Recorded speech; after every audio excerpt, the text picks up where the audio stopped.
When something traumatic happens like your divorce, you have to begin the recovery process. You've just been pushed into a future that you didn't expect, leaving you stuck in your past. But your mission above anything is going to have to be your recovery, because even if you're not ready, it just has to be. Your divorce is a demolition before the rebuild. And just like a demolition, you don't wait for the dust to settle. You start rebuilding. You don't wait for the wrecking ball to hit. And you need answers and directions, not wishful thinking. But when the shit hits the fan, we tend to be asking the wrong questions. Useless questions, questions about the past rather than our future. And these aren't good for you. I've done this way too many times to know that after the dust settles, your regret is not going to be her leaving, not the what ifs. Your bigger regret is going to be not taking care of yourself. Your recovery, because now that's the only thing you can control. You can't afford to wait to get organized till after the dust settles. You do it today. Focus on what moves you forward rather than some morbid curiosity of the what ifs, leaving you spiraling down a rabbit hole. As guys, we stonewall. That's just what we do. But we got to start ponying up here. We got to start asking difficult questions, questions about our future, about ourselves, questions that we haven't even thought about, questions that we're afraid or even embarrassed to ask. So I thought in this video today that I'd address some common questions from divorcing men just like you. The idea is to get ahead of the problem and address some common pathway, pitfalls, and patterns that you may be seeing, so that way it takes away some uncertainty. But spoiler alert, it starts out like Edward Allan Poe's worst dream. But if done correctly, you can have an ending that's right out of the Shawshank Redemption. What's going to happen to me now? How long am I going to hurt for? Can I get her back? Should I even try to get her back? Can a marriage coach work? The kids, my God, what's custody going to look like? Will I ever love the same again? The list is endless, and today I'm going to try my best to provide you with answers that I'm pretty confident of their outcome. They're going to be as direct as possible and as honest as possible. Natural history of divorce for men, if you will. Right now, you're feeling ashamed and like a loser because your life didn't end up the way you planned it to. But you're not alone here. Upwards of 50% of first marriages fail and 67% of second marriages end up in divorce. But this shit happens to other people, not you, until it does. You're more normal than the exception. Everyone, including myself, we thought that it was the man that looked for the divorce. We've been bamboozled, and if you think that your wife, that she wouldn't dare leave you, you're in for a big disappointment. The feminine myth is that men are the dogs, that we're the players, and that it's the women that sacrifice, and they'll do anything to keep the family together. They're the matriarchy of the family. They are the ones that keep us together, while men, we just leave. But the feminine myth, it smells a lot like shit because we've been emasculating ourselves to the point where it's just unattractive to our wife. We lose our balls and we confuse being kind with being neutered. Conventional wisdom says that if the female chooses to leave her man, that it's because we either cheated or were violent. But a man, we'd walk on our wife if they gained weight. That's setting us all up for failure because these are some pretty low standards that we're setting for men. It doesn't take an Einstein to understand that women have needs just like men do. So imagine my surprise when I read that while unmarried couples, they break up at a rate of 50-50, 69% of married couples, they split because the wife wants the divorce. But the story gets worse because if the female is a college graduate, 90% of them initiate the divorce. I literally did not believe the study until I did further research, and it turns out that this study was a replication of other studies dating back to the 1860s. And despite divorces being uncommon 200 years ago, the ratio, it stayed the same. And then I thought about it. Of the women that I went out with, I couldn't think of one that didn't want the divorce. And why would they leave? He was a narcissist. Or, he broke me, Renee. It was never their fault. One even told me that they both fell out of love. That didn't make sense, so I had to ask, did you cheat? Her response, well, he cheated too. In the near future, when you get back on your feet and start dating again, first, have some freaking fun and enjoy yourself. But be careful because if you didn't grow, well, history, it has a subtle way of repeating itself. It's so subtle that we never detect its resemblance to the past until it's too late. So it's a good idea that sooner rather than later, you ask your date about the relationship with their ex because whatever she did to them.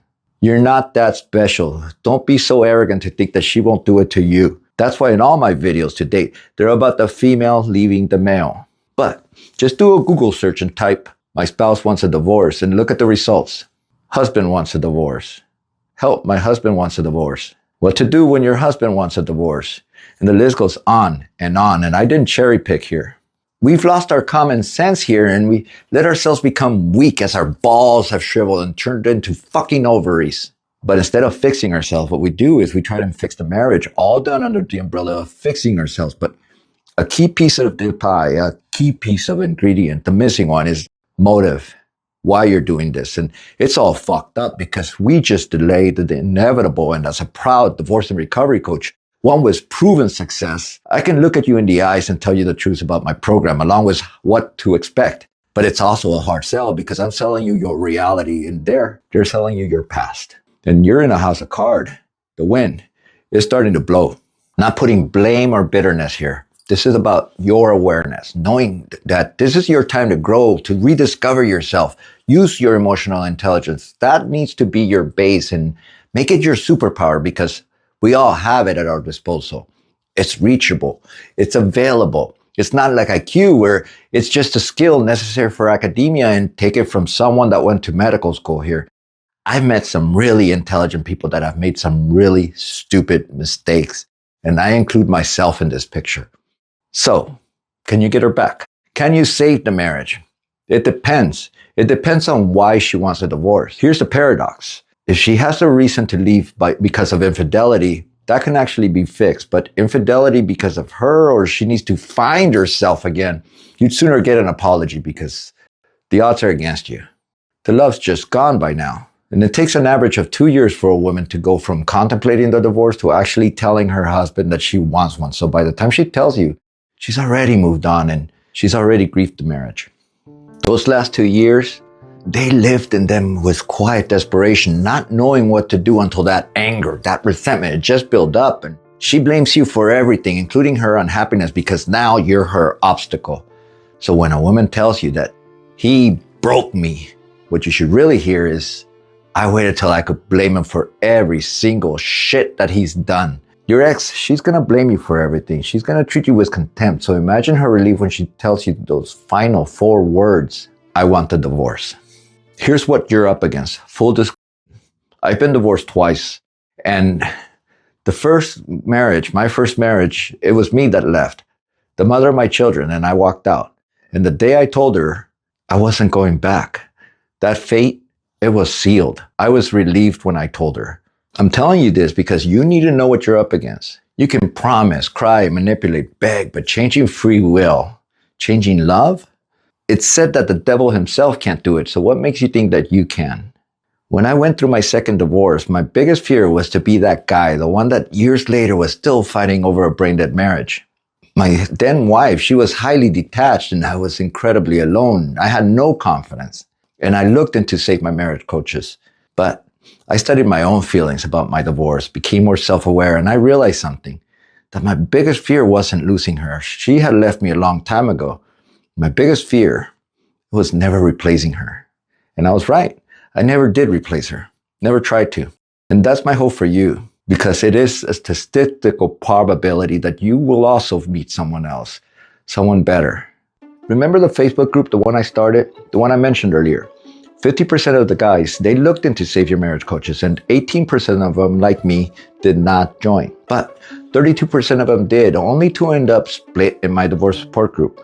As I investigated these groups, I found some interesting patterns. First, men were more likely to see them at a rate of 3 to 1. Women, however, they were more likely to see divorce coaches at a rate of 3 to 1. Think about it. She's investing in her future while you're investing in your past. And I've seen it happen, and it's pure bullshit.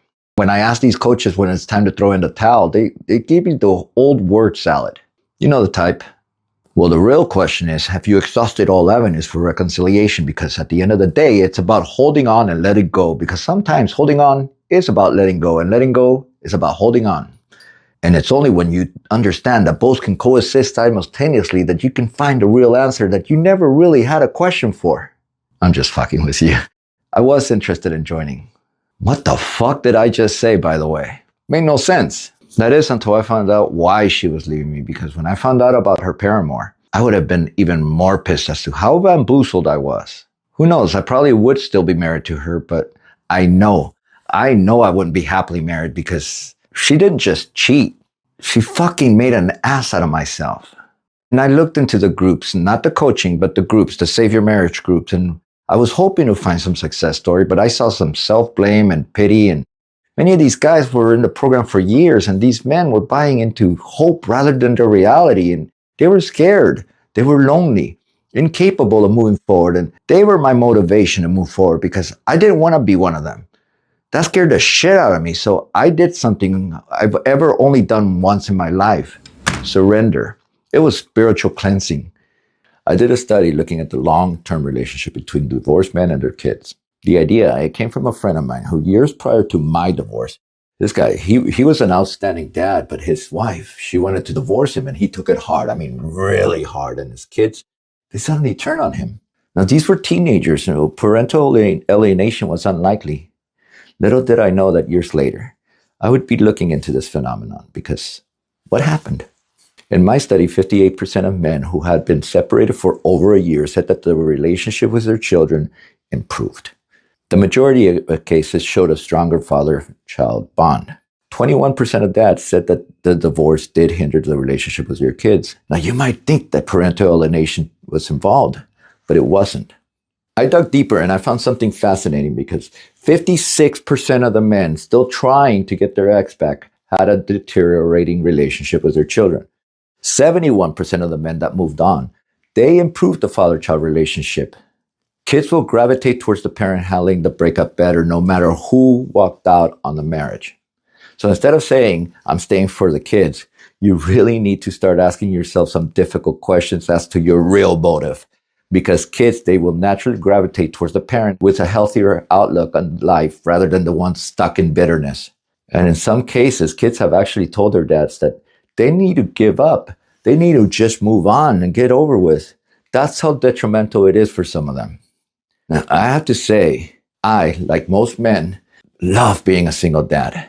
The bond between my children and them and me is unfreaking believable. And it might sound insensitive for me to say this, but I wouldn't trade it. I wouldn't want to be a married dad sharing my kids. Our bond is just so incredibly strong. It's not something that I consciously tried. It's something that just happened. And that's the beauty of it, when it's that natural.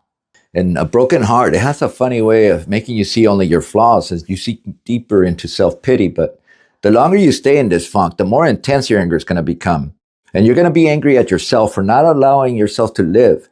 Because soon enough, you're going to realize something, that it wasn't only your fault. You're not the piece of shit that she made you out to be. And the sooner you realize that, the sooner you're going to start living again.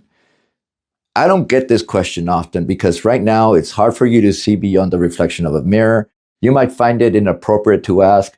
You may be too scared or feel it's selfish to ask. And I know I answered it earlier, but it's important. Will you ever love again? Hell yeah. Not only will you love again, you'll love deeper and better, and you'd only wish that you had met him sooner. I don't regret much in life, but I do regret the time I wasted with my ex. Anything else, that's recoverable. The money, assets, even your self-respect. But the time, it made me realize how mortal I am. And time is ticking, so pinch yourself and wake up. As I work with men, I see a common theme here. Most of us, we blame ourselves, and you're probably one of them. Perhaps it's in our DNA, but the astonishing part is this, that while most of us do blame ourselves, 75% of the women blame you as well. Even though that they're the ones that left, they blame you. So you now have a choice. You can either turn into a bitter ex-wife hating curmudgeon who blames her for everything, including job loss, money, health issues, and a fractured relationship with your kids. Or you can surrender to live and become the man who built something out of what others would call catastrophic. The guy who decided to live after divorce, to smile, grow, to laugh in his sleep. You can reinvent yourself. You can hone in on your skills and find a purpose, build a social circle, one that's entirely yours, and find bliss and strength. And the crazy part is that it does happen. It happened to me.